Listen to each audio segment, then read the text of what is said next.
بص يا برو، انا فتحت مشاريع في 3 مجالات ولحد دلوقتي، وهتلاقي الكلام ده عندي على القناه. هتلاقيني ملخص اكتر من 7 مشاريع. والله ما في مشروع عجبني ودخل دماغي قد مشروع السوبر ماركت، ولو رجع بيا الزمن مش هفتح غيره. حرفيا المشروع ده ليه مميزات رهيبه، اهمهم انه مش بيتاثر بظروف البلد ولا حتى ظروف العالم. في حرب، في وباء، في حظر تجول، ولا يهزك يا باشا، الدنيا معاك شغاله وزي الفل. تاني نقطه انه داخل اطار الاكل والشرب، ودول اكتر حاجه وبالاخص في مصر. ثالث نقطة وتكاد تكون دي الأهم والأروع، وهي إنك بعد ما تبدأ وتشتغل تقدر تنزل بضاعة بالآجل، وحرفيا دي ميزة رهيبة جدا للي يعرف يستغلها صح. فركز معايا بقى وتعالى اما أحكي لك إزاي هتقدر تفتح مشروع السوبر ماركت بطريقة سليمة وموفرة، وهوضح لك كل حاجة محتاج تعرفها تخص المشروع ده، وهقول لك على كل الخطوات اللي هتمشي عليها من البداية للنهاية عشان ما تحسش إنك تايه ومش عارف تبدأ إزاي ولا تروح فين. فأنا هقول لك وهجاوبك على أسئلة كتير، زي أقدر أبدأ بكام، إزاي أختار المحل، ازاي اجهزه، اجيب بضاعه من فين بسعر كويس، ازاي ادير المحل، ايه الاسباب اللي بتسبب خساره لمشروع السوبر ماركت بالاخص ومحتاج ان اعرفها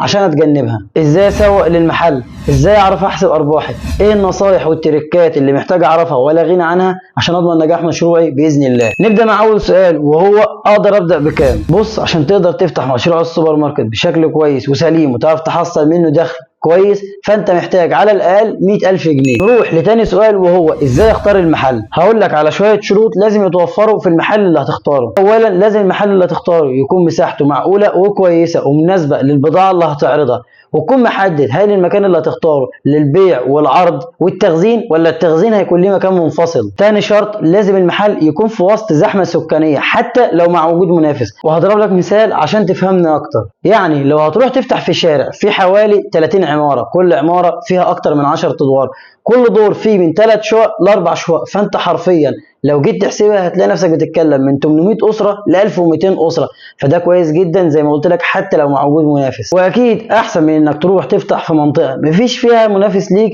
بس عباره عن بيوت وعدد سكان قليل. فباكد عليك تاني، لازم المكان اللي هتختاره يكون في وسط زحمه سكانيه، ويا سلام لو يكون في مكان حيوي. نروح للسؤال الثالث وهو ازاي اجهز المحل. بص، جهزه بالشكل والطريقه اللي تعجبك، بس لو في نصيحه اقدر اقول لك عليها في الموضوع ده، وهي حاول تكتر من الارفف وتخلي لون المحل فاتح، لان ده هيساعدك كتير في موضوع عرض ورص البضاعه بشكل كويس وواضح. بس حاول ما تصرفش كتير في النقطه دي عشان توفر فلوس على قد ما تقدر للبضاعه. وكمان عندك في نقطه التجهيزات موضوع ثلاجات العرض وثلاجات الايس كريم، لازم تحدد هتجيبهم على حسابك ولا هتعرف تتواصل مع الشركات عشان ينزلوا لك هم الثلاجات بالمجان في مقابل انك تاخد من منتجاتهم باستمرار. وحاول تركز على النقطه دي قوي لان هتوفر لك كتير. نروح للسؤال الرابع وهو اجيب بضاعه من فين بسعر كويس. بص، عندك 4 اماكن تقدر تجيب منهم بضاعه، وهم المصنع والموزع المعتمد وتاجر الجمله والمناديب بتوع الشركات. بس كل واحد فيهم بتتعامل معاه على حسب القدره الماليه للمشروع بتاعك. يعني عشان تتعامل مع المصنع او الشركه نفسها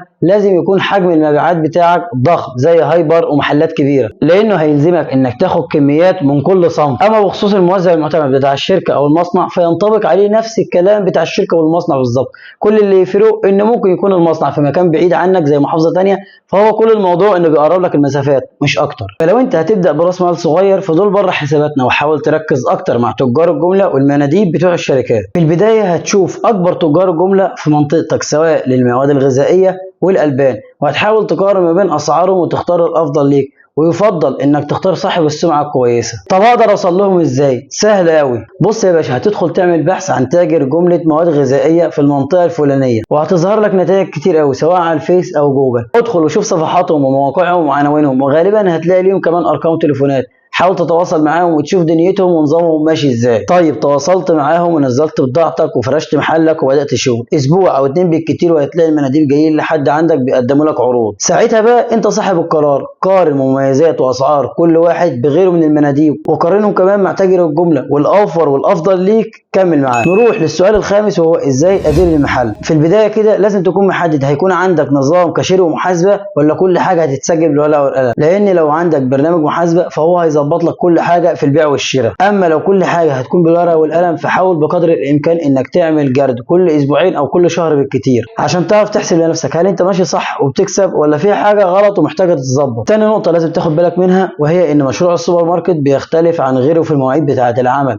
يعني الطبيعي ان المحل يفضل انه يكون مفتوح اكتر من 16 ساعة في اليوم، فلازم تكون مستعد لحاجة زي دي او عندك حل ليها. كمان نقطة عايزك تعرف ان المنافسين في مشروع السوبر ماركت كتير، فلازم اللي هيقف في المحل سواء كنت انت او حد هيقف مكانك يكون معاملته كويسة مع الزباين والعملاء، لان دلوقتي زي ما قلت لك اقرب حاجه هي المنافس بتاعك. نروح للسؤال السادس، وهو ايه الاسباب اللي بتسبب خساره لمشروع السوبر ماركت بالاخص، ومن محتاج انك تعرفها وتاخد بالك منها عشان تتجنبها. بص، الاسباب كتير بس انا لخصتهم لك وخدت لك اهم 5 فيهم. النقطه رقم 1 منهم هي عدم توفر البضاعه كامله. بص يا غالي، الزبون دلوقتي عاوز يدخل مكان واحد يجيب منه كل بضاعته مره واحده ويمشي. طب لو كل ما يخش عندك يلاقي حاجه من اللي بيطلبها ناقصه، هيضطر يروح للمنافس بتاعك، وغالبا ساعتها ممكن يكمل معاه. فلازم بقدر الامكان توفر اكبر قدر ممكن من الاصناف في البضاعه، والصنف اللي يخلص عندك لازم تجيب منه تاني. النقطه رقم 2 وهي التلاعب بالاسعار، يعني مجرد انه يسمع ان في صنف معين سعره زاد مباشره يزود في سعره عنده، او ممكن يكون عاوز يزود هامش الربح بتاعه فبيزود في اسعار المنتجات عنده. ودي اكبر كارثه ممكن تعملها في حق مشروعك، لان اسعار منتجات السوبر ماركت شبه متوحده ومعروفه وثابته عند الكل، فلو الناس خدت بالها من نقطه زي دي هتاخد سمعه وحشه، وساعتها العملاء هيقلوا وبالتبعيه المبيعات هتقل. النقطه رقم 3 عدم الانتظام في مواعيد العمل. زي ما وضحت من شويه، السوبر ماركت بيفتح على الاقل 16 ساعه في اليوم، فتلاقي واحد صاحب سوبر ماركت بيفتح الظهر او العصر، اللي هو ليه يا حبيبي؟ ليه يا بابا؟ معاليك ضيعت على نفسك كتير. منهم اطفال رايحين المدارس والحضانه الصبح، وشباب وبنات رايحين المدارس والجامعات، ورجاله وستات رايحين شغلهم. كل دول كنت هتستفاد منهم بس انت ضيعتهم على نفسك. فهنقول تاني، سوبر ماركت يعني 16 ساعة في اليوم، ولو بقى 24 ساعة هيكون افضل بكتير. النقطة رقم 4 ودي مهمة قوي، وبالاخص لما تكون مشغل معاك عمالة في المحل، وهي انك لازم تعمل جرد كل شهر، ولو عرفت تخليه كل اسبوعين يبقى احسن بكتير عشان تتجنب السرقة. النقطة رقم 5 وهي البيع بالاجل او الشكك، ودي كفيلة ان هي تدمر اي مشروع، فحاول تلغيها من عندك، او ممكن تخليها في اضيق الحالات وفي ظروف استثنائيه لاشخاص انت عارفهم. نروح للسؤال السابع، وهو ازاي اسوق للمحل. بص يا غالي، السوبر ماركت بعكس غيره من المشاريع مش بيحتاج تسويق كتير، كل اللي عليك انك تهتم بشكل المحل من بره، سواء من ناحيه اليافطه او الاضاءه، لازم تكون ملفته جدا للانتباه وخصوصا في بدايه الافتتاح، او من ناحيه البضاعه المعروضه قدام المحل، او من ناحيه ثلاجات العرض. طيب، في نقطه ثانيه ممكن تهتم بيها وهي نقطه العروض. يعني كل ما شركه تنزل عروض على منتجاتها، حاول بقدر الامكان توفر العروض دي عندك وتعمل لها ورقه كبيره تشرح فيها العرض وتعلقها قدام المحل. نروح للسؤال الثامن، وهو ازاي اعرف احسب ارباحي. بص يا غالي، هتلاقي في النقطه دي ناس بتقول لك احسب ارباح كل صنف لوحده، وحرفيا دي حاجه متعبه جدا. فانت الاسهل، عشان في منتجات ارباحها عاليه وفي منتجات ارباحها قليله، فانت حاول تخليك في المتوسط، فخليك عارف ان كل 100 جنيه مبيعات منها حوالي 15 جنيه ارباح. طبعا انت لو بقى عندك كاشير ونظام محاسبه هيعرفك انت بعت ايه واشتريت ايه وربحت كام بشكل دقيق. نروح للسؤال التاسع والاهم، هي النصايح والتركات اللي محتاج ان اركز عليها واعرفها عشان اضمن نجاح مشروعي باذن الله. رقم 1، نزل بضاعتك بالاجل، وركز معايا قوي الله يبارك لك في النقطه دي، لانك لو استغلتها صح ممكن في خلال سنة تنقل المحل بتاعك نقلة تانية خالص. بص، أنا هوضح لك بمثال. لنفترض إنك معاك 20,000 جنيه وعاوز تنزل بيهم بضاعة، فبدل ما تروح لتاجر جملة وتنزل من عنده بال20,000 جنيه بس، لا، أنا هقول لك تعمل إزاي. هتاخد 10,000 جنيه وتروح لتاجر الجملة تطلب منه فاتورة ب15,000، ولما تيجي تستلمها هتديله ال10 وتقول له الباقي هسدده لك على دفعات في خلال شهر، ومع كل فاتورة جديدة بتطلبها منه تسد له جزء من القديم. وطول ما أنت منتظم وشغال معاه كويس مش هيتكلم معاك في حاجه. نرجع بقى لل10,000 جنيه اللي باقيين من الفلوس دول، بقى ممكن تشتغل بيهم مع المناديب. وعايز اقول لك ان في شركات بتنزل لك البضاعه كل اول شهر وبتاخد من قيمه البضاعه 20%، والباقي بتاخده على دفعات كل اسبوع دفعه. وفي شركات تانية بتاخد فلوس البضاعه كلها مره واحده اخر الشهر. فلو انت طبقت الكلام ده وقسمت الفلوس اللي معاك نصين واشتغلت مع جوز مناديب مختلفين، هتلاقي نفسك بال10,000 جنيه دول، ولو انت واثق من حجم مبيعاتك والمحل بتاعك، منزل بضاعه ما يقرب من 50,000 جنيه. طبعا انت بتسأل نفسك دلوقتي انا ليه بقول لك هات من تاجر الجمله واشتغل مع اكتر من مندوب؟ لان ده من اهم واكبر اسرار السوبر ماركت. بلاش تربط نفسك بتاجر او مندوب واحد، لانك مش ضامن ظروفه، وعشان لو واحد فيهم الدنيا معاه مش تمام تقدر تعتمد على غيره. بس اهم شيء نزلت البضاعه بالاجل تدي للناس فلوسها وما تاخرش عليهم، عشان تبقى سمعتك معاهم كويسه ويحبوا التعامل معاك.